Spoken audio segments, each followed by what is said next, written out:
જય માતાજી મિત્રો, તમારા બધાનું હાર્દિક સ્વાગત છે મેલડી સિદ્ધ સાધના ચેનલ ઉપર। તો શું મિત્રો, તમે પણ દેવ દુઃખ ભોગવો છો? દેવ દુઃખથી તમે પણ પરેશાન છો?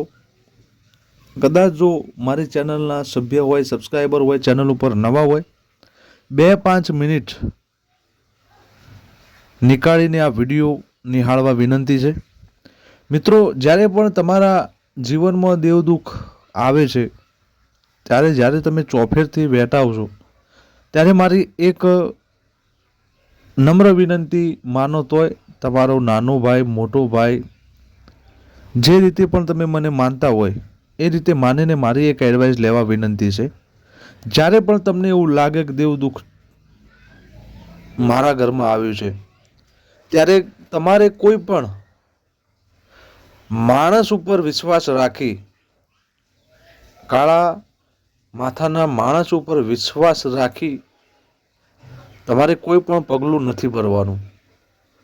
જે અત્યારે જમાનો ચાલે છે એ રીતની હું વાત કરું છું। અત્યારે દિવસ ઉગે એટલે કોઈ ડૉક્ટર બને કે નહીં બને, એન્જિનિયર બને કે ના બને, પણ રોજ એક નવા ભુવાજી તૈયાર થઈ જતા હોય છે। અત્યારે ધર્મ એક ધંધો છે। જ્યારે તમે કોઈ એવી જગ્યાએ જઈને ભરાઈ જશો જ્યાં તમને માનહાનિ, ધનહાનિ આ બધું ભોગવવું પડશે। મિત્રો, જ્યારે પણ તમારા ઘરમાં દેવ દુઃખ આવે ત્યારે એનું મોટું કારણ હોય છે કે તમારા કુળદેવીનું તમારા ઘરમાં વાસ ના હો, તમારા ઘરના દેવ તમારા સપોર્ટમાં ના હોય, તમારા ઈષ્ટદેવ નારાજ હોય, તમારા ઘરમાં કોઈ દિવ્ય શક્તિનો વાસ ના હોય, તો મારું માનો તો તમારા દેવને ભક્તિ કરી, એના ઉપર વિશ્વાસ રાખી, એને પ્રસન્ન કરવાના પ્રયોગ કરવા, એને પ્રસન્ન કરવાના, જાગૃત કરવાના, એમની કૃપા, એમની આશીર્વાદ મેળવવાના પ્રયત્નો કરવા જોઈએ। ના કે કોઈ બુવાજી જોડે જઈ દાણા જોડે અને તમારા ઘરનો ઉદ્ધાર થશે। મિત્રો, દેવ દુઃખ તમારા ઘરમાંથી ત્યારે જ જશે જ્યારે તમારા કુળદેવીનો સાથ મળશે, તમારા ઘરમાં બેઠેલા જે ઘેડિયા લાયા છે, જે તમને રક્ષા કરે, તમને સપોર્ટ કરે, એ દેવ જ્યાં સુધી તમારો હાથ નહીં પકડે, એ દેવની તમને કૃપા નહીં મળે, ત્યાં સુધી તમે કોઈ પણ જગ્યાએ ભટકીને, ખર્ચા કરીને, વણ વારણને કારણ કરી ખોટી ધનહાનિ અને માનહાનિ કરાવી તમે એ દુઃખને વધારે વેગ આપશો, એનાથી વધારે કંઈ કરવાના નથી। ખરેખર તમારે દેવ દુઃખથી દૂર થવું હોય અને માતાજીના શરણોમાં જવું હોય તો તમે પરમ કૃપાળુ પરમાત્માને સાક્ષી માની કોઈ એક દીવો પકડી એને પ્રસન્ન કરવા, એને રીઝવવા, એને તમારી મુશ્કેલીમાં સાથ આપે એવા આશીર્વાદ અને એવી પ્રાર્થનાઓ કરવી જોઈએ। જો તમે એકવાર દેવગતિના ચક્રવ્યૂહમાં ફસાઈ ગયા, ભરાઈ ગયા, તો બહાર નીકળવાનો કોઈ રસ્તો નથી। તમે થોડા ટાઈમ તમને રાહત જેવું લાગશે તમારા વિશ્વાસના કારણે, પણ અમુક ટાઈમ પછી આ દુઃખ તમને બમણું થતું જ દેખાશે। જો તમે દેવગતિમાં ઉતરી ગયા તો જાગૃત બનો, અંધશ્રદ્ધાથી દૂર રહો, શ્રદ્ધામાં જાઓ, દેવને જાણો, દેવને જાણવાનો પ્રયત્ન કરો, પ્રસન્ન કરવાનો પ્રયત્ન કરો, દેવમાં ભળવાનો પ્રયત્ન કરો।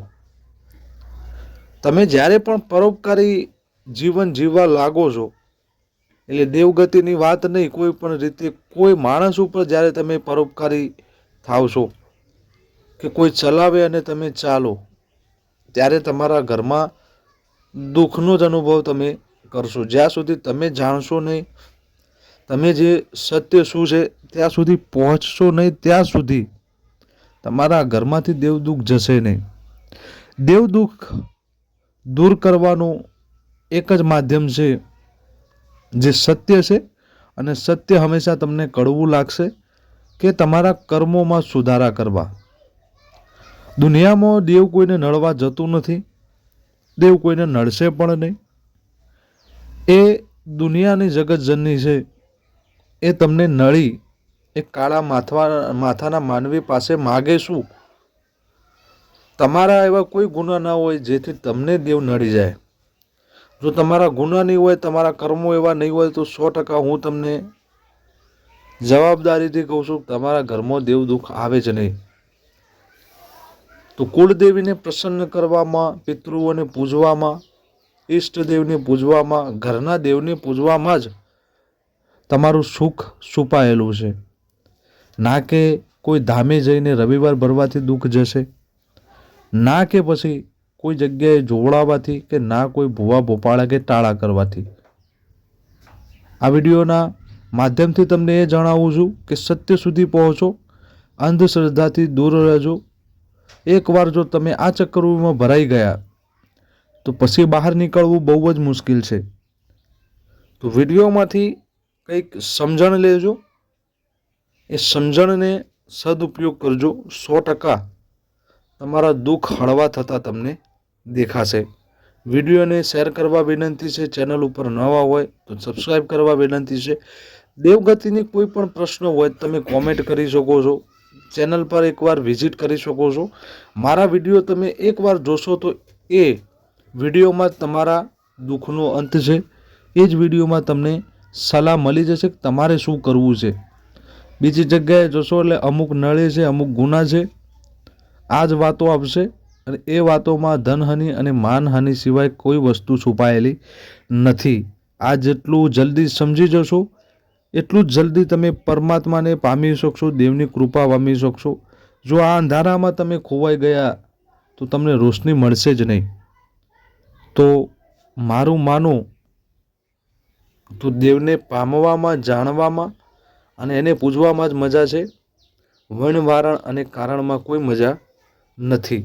વિડીયો ગમે હોય તો શેર કરવાનું ભૂલતા નહીં. ચેનલ પર નવા હોય તો સબસ્ક્રાઈબ કરવાનું ભૂલતા નહીં.